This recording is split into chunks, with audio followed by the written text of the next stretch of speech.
ലോകമെമ്പാടുമുള്ള അഭയാർത്ഥികൾക്ക് അഭയം നൽകാൻ ഇന്ത്യ ഒരു സത്രമല്ല എന്ന് സുപ്രീം കോടതി. ശ്രീലങ്കൻ പൗരന്റെ അഭയാർത്ഥി അപേക്ഷ നിരസിച്ചുകൊണ്ടാണ് കോടതിയുടെ ഈ പ്രതികരണം.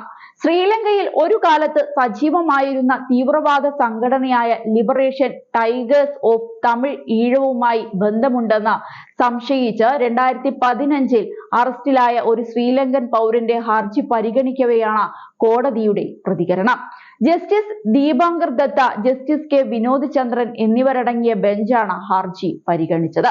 2018 UAPA നിയമപ്രകാരം ഒരു വിചാരണ കോടതി അദ്ദേഹത്തെ കുറ്റക്കാരനാണെന്ന് കണ്ടെത്തി 10 വർഷം തടവിന് ശിക്ഷിച്ചിരുന്നു. എന്നാൽ 2022 മദ്രാസ് ഹൈക്കോടതി അദ്ദേഹത്തിന്റെ ശിക്ഷ 7 വർഷമായി കുറച്ചു. എന്നാൽ ശിക്ഷ അവസാനിച്ചയുടൻ രാജ്യം വിട്ട് നാടുകടത്തുന്നതിനു മുൻപ് ഒരു അഭയാർത്ഥി ക്യാമ്പിൽ താമസിക്കാൻ ആവശ്യപ്പെട്ടു. വിസയുമായി ഇന്ത്യയിലെത്തിയതാണെന്നും സ്വന്തം നാട്ടിൽ തന്റെ ജീവൻ അപകടത്തിലാണെന്നും ഹർജിക്കാരൻ കോടതിയോട് പറഞ്ഞു.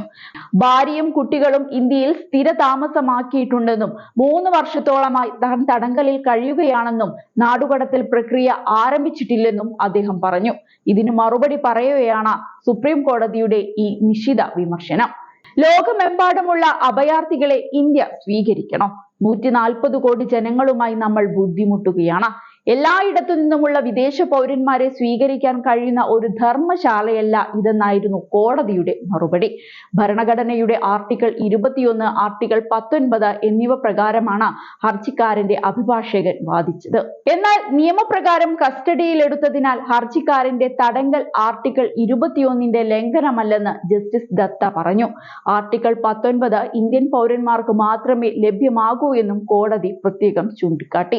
ഇവിടെ സ്ഥിര താമസമാക്കാൻ നിങ്ങൾക്ക് എന്താണ് അവകാശമെന്നും ഹർജിക്കാരനോട് കോടതി ചോദിച്ചു. അദ്ദേഹം ഒരു അഭയാർത്ഥിയാണെന്നും ശ്രീലങ്കയിൽ ജീവൻ അപകടത്തിലാണെന്നും ഹർജിക്കാരന്റെ അഭിഭാഷകൻ ചൂണ്ടിക്കാട്ടി. അങ്ങനെയെങ്കിൽ മറ്റൊരു രാജ്യത്തേക്ക് മാറാൻ അദ്ദേഹത്തോട് സുപ്രീം കോടതി ആവശ്യപ്പെടുകയായിരുന്നു.